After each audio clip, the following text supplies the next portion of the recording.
Hey, good morning.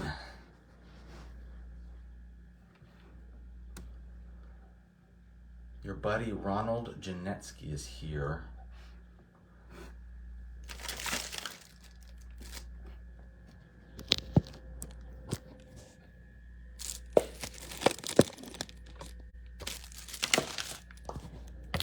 Hey, good morning.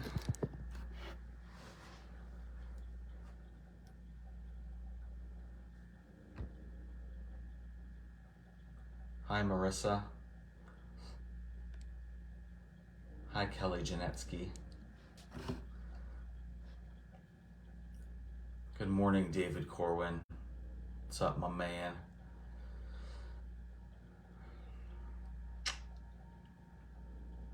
Man, I tell you what, I don't know. Every time I try to go live on Facebook, something happens. I could not figure it out. I had to call Kelly and have her help me. Like, where do I go? I've done this before and I can't figure it out. Am I getting old? That I can't use technology? Maybe so. That's how I felt. Good morning, Michael. Mike Compton, good morning. Good to see you, Ryan. Man, so I am not at home right now. I'm in Defiance. Where's Defiance, you might ask? It's in Ohio, somewhere. About 3 hours from where I live. What's up, John Maynard? Happy belated birthday to you. Good to see you, man. So why am I in Defiance, Ohio? Well, I'm at the Impact Leadership Connect. So Impact Summer Camp, that organization, every January has a leadership conference.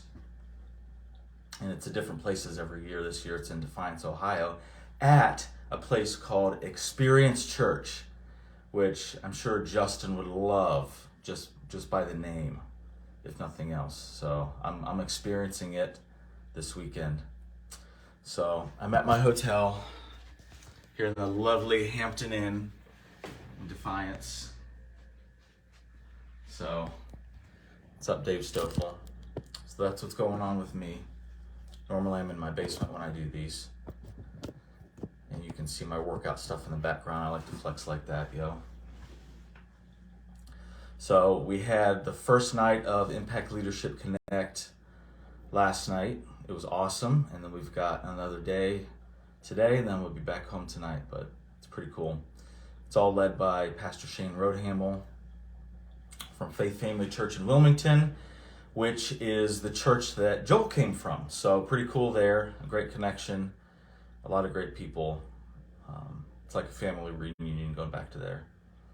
So today is the 20th day of the 21 days of prayer. Holy cow. Sometimes when you're going through 21 days of prayer and fasting, prayer, becomes a part of our life. So we don't ever want to stop that. But the fasting part can be tough when you're in the middle on like day 10, 11, 12. And then all of a sudden here we are almost done. So I don't know about you, but I've been doing the Daniel fast, which is pretty intense. So if you're a beginner, it may not be for you. But I've been doing the Daniel fast, and I think one thing I want to do is try to maintain some of it. Maybe not all of it all the time, because it's pretty intense, but some of the healthiness aspect. I feel better just physically, and I'm going to try to keep off some of that dad bod from coming. I'm almost 40, so it's hard to keep off. So this has been helping. But day 20, tomorrow is Justin, so they save the best for second to last. Me. No, just kidding. No, Justin will be finishing us off tomorrow, so it's going to be awesome. Tune in for that.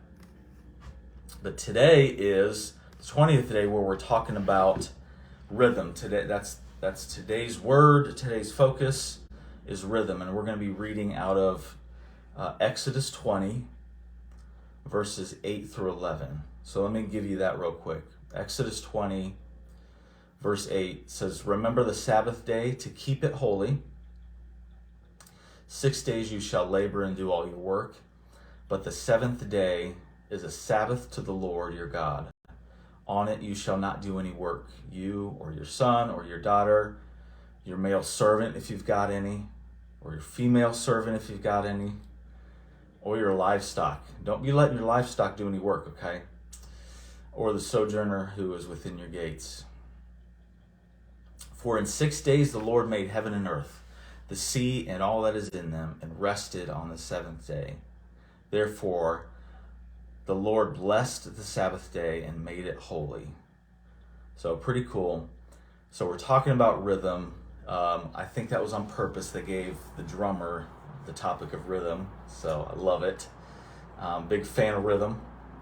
I've had rhythm since I was a young boy. Me and my brother used to always be playing the drums on our body, on the dinner table, annoying the crap out of our parents.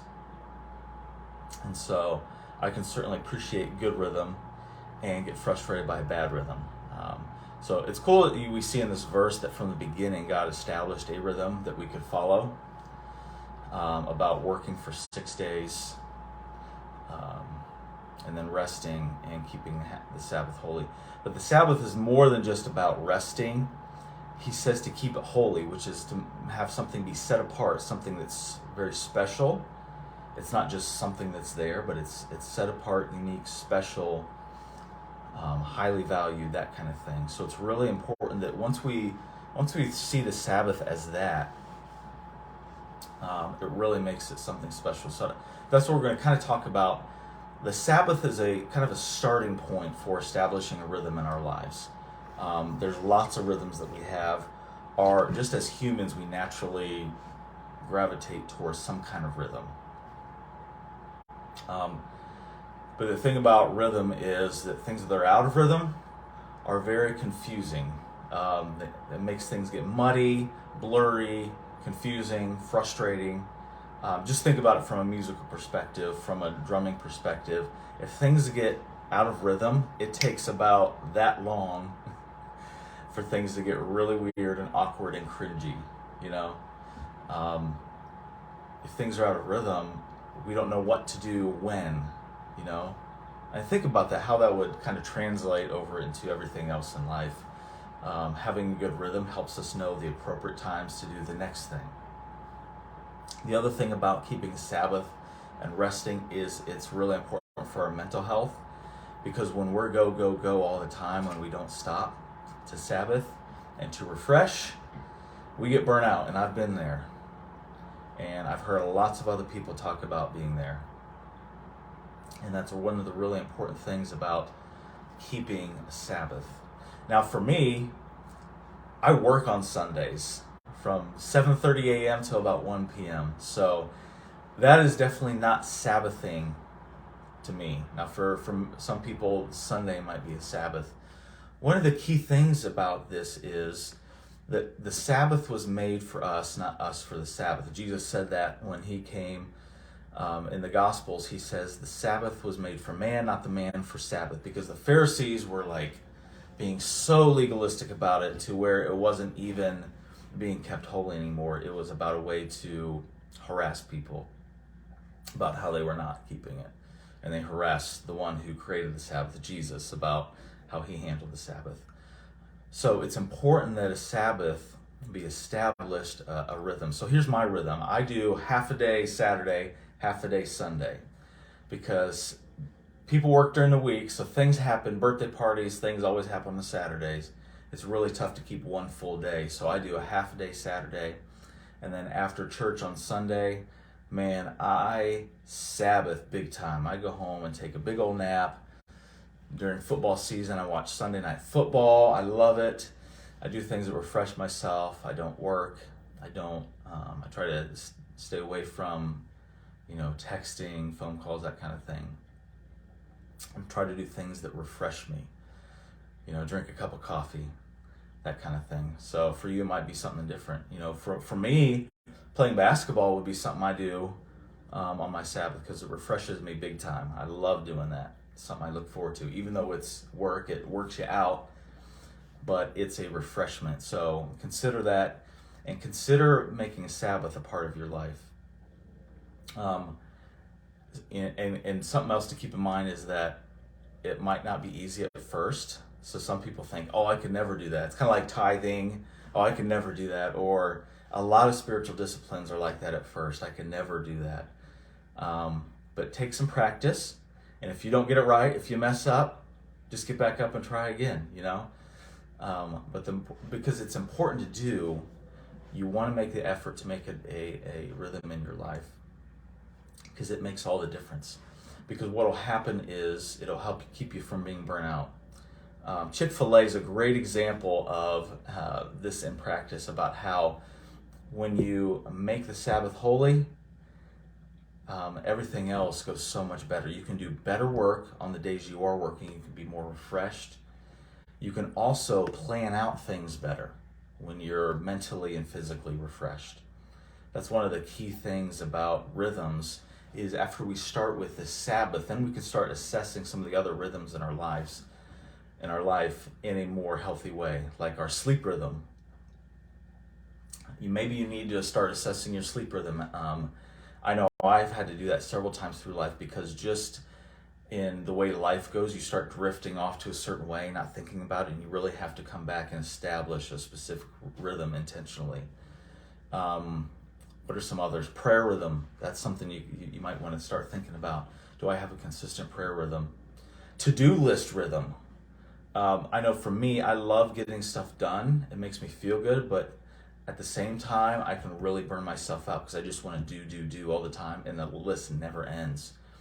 And we can start to think about our rhythm in when and how we do things that are on our to-do list in a way that doesn't burn us out.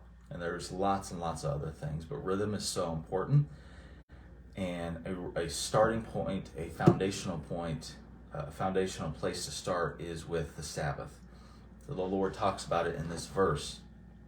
He says, remember it, keep it holy. He said the Lord blessed the Sabbath day and made it holy. If God did it, and if Jesus did it, we should too. He tells us to.